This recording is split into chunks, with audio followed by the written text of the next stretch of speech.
It's Mundo in the Morning. Now on FM at 95.7. Set a preset on your radio. KCMO Talk Radio. I'm going to play a clip for you, and you tell me if this sounds like somebody who is more traditional in nature or super woke and way out there. And you just tell me, based on what this person has to say about their interests, where you think their political leanings might be. It's been so fun to see what Taylor actually gets into around the house.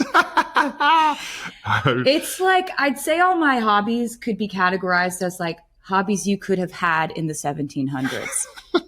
You know, like I get on my granny. You enjoy doing all of these homey things. That's basically what you're saying? Yeah, I like to sew. Yep. I specialize, as you know, in children's purses and baby blankets. Yeah. I make two things, and that's I do know that very well. She's very good at these two things. I love to paint. I love to cook. I have a different baking obsession every 6 months. I'm the luckiest man in the world. Right now we're very deep in a sourdough obsession that has taken over my life. I am aware. Yeah. And I'm very deep in it now. The sourdough is taking off, by the way.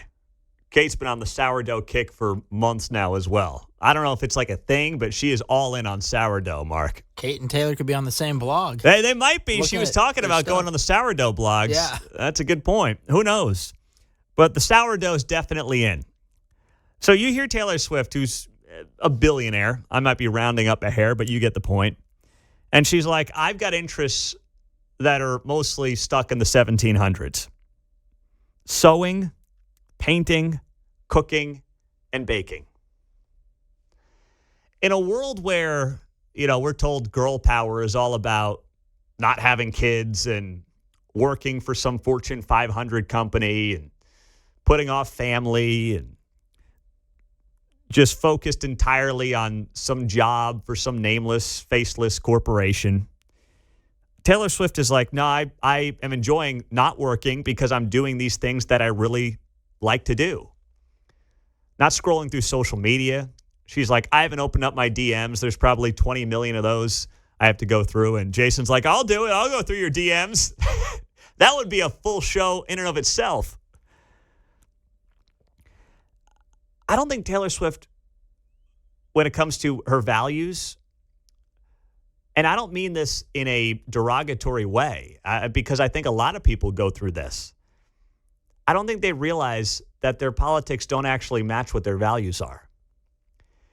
If you had played that interview for me without letting me know the political leanings of the people on the show, I would have said, I don't really know, because it wasn't hyper political last night on the New Heights podcast when Taylor Swift was on there with Travis and Jason Kelce. But I would have said she might, be right of center, maybe, just based on kind of what I hear and what she talked about and, buying back her music from a private equity firm, kind of the beating the big guy in their own game, the importance of owning that, the things that she values, the fact that she does prepare for these tours, and it's not like an NFL season, but there was a conversation last night about how, preparing for this tour and going through the rigorous physical side of this tour is very similar to being in like week 15 of an NFL season. Your body's worn down, everything hurts, but you do it. You're a performer.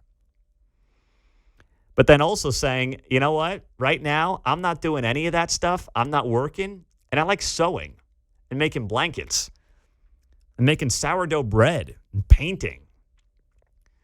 It's not all look at me on social media. It's not selfie land. I mean, she does some of that because you have to when you work in that line of work. But that's not what she's spending her time doing right now. And it was really unique and refreshing to hear that. And I thought it made her wildly likable and appealing to a lot of us who, may have been ingrained to really not be fans of her personally. But I'm like, I can't help but like her as I'm watching this thing last night, John. I want to recall your attention to a conversation we had. So I don't remember exactly when it was, but the question was put to Travis about, Taylor cooks. What do you like? What's the best thing she does? And he said Pop-Tarts. Yeah. Remember? We're all like, what? And Mark and I were saying, you do them homemade, but you could see back then, right? Now she's into the baking thing. And so homemade Pop-Tarts was something. And then she talked about she gets into different things. So we moved from the Pop-Tarts clearly to the bread. Yeah. And good for her. It's not fake. Nothing about it was phony. And that's the other thing, because when you're doing an hour and a half, 2 hour sit down, if you're phony, you're going to sniff it out. You can't be fake for that long in that kind of a setting. It's impossible to do. And I'm listening to this last night and watching this last night. Kate and I just popped it on. It was kind of a last-minute decision. It was late, and I stayed up later than I should watching this. But I'm like, what? And yesterday when I was filling in for Guy Benson, we had on Clay Travis. And we were talking about the New Heights podcast, and I jokingly said to him at the end of the conversation, I said, are you going to watch New Heights tonight? He's like, no, I've got a freshman football game to go to for one of my kids. And I said, yeah, that sounds pretty good. But he goes, I've never been one of those people who just hated Taylor Swift just because, right? It's like when you're a billionaire and you're still hustling and you're still grinding the way that she is, but you also have some of these other interests that she has talked about having and expanded on last night on the New Heights podcast. That's not what a lot of billionaires are going to do when they've got that kind of dough at 30 some odd years old. Face it, if Oprah was into sourdough bread, she'd just buy the bakery. Yeah. So I was beyond impressed, and I had no expectations going in. But I watched it, and I said, you know what? I don't know if she's changing. I don't know if this is always who she's been, because we've never really seen this side of her publicly. She doesn't do a lot of this media stuff. But if this is who Taylor Swift is, and I believe it is, then she should be doing more of this, because she's only going to help herself with the haters that are out there. Now, I know the haters are not going to be her diehard fans buying her albums anyway. The Swifties love her. But, I mean, she will only find herself being more popular if she continues to do media of this kind. Not forced fake stuff on the Today Show, but stuff like this. Jay and Lee Summit. What's up, Jay? Hey, how's it going, Mr. Mundo? Three things to put a finer point on it. It seems to be getting to the point of congruity. There's what you say versus what you do.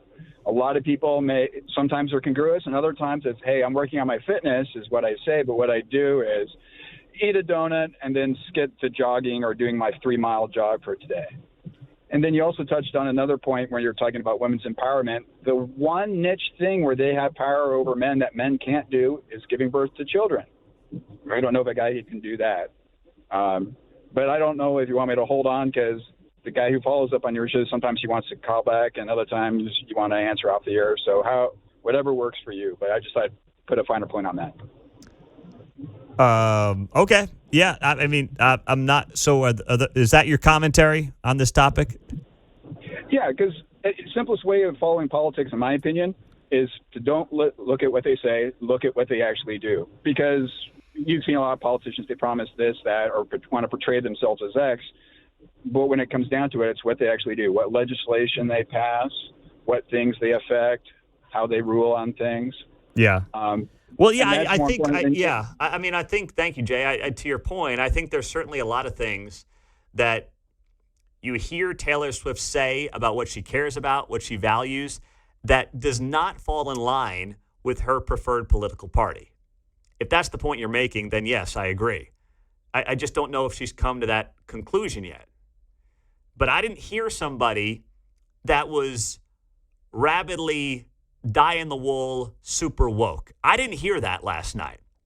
Now, to your latter point, I don't know what the, women giving birth, men can't give birth. I don't know what to make of that. But, I just know that there are some people who don't believe that, right? Normalize the bulge. We are normalizing the bulge. So I agree, but we know that that ship has sailed. Two things could be true at once, right? She's a Democrat, but she could be of the old school of Democrats that people still, consider themselves Democrats. They don't relate to the AOCs and on down the line, but they really need to start reconciling that in their head. Mm-hmm.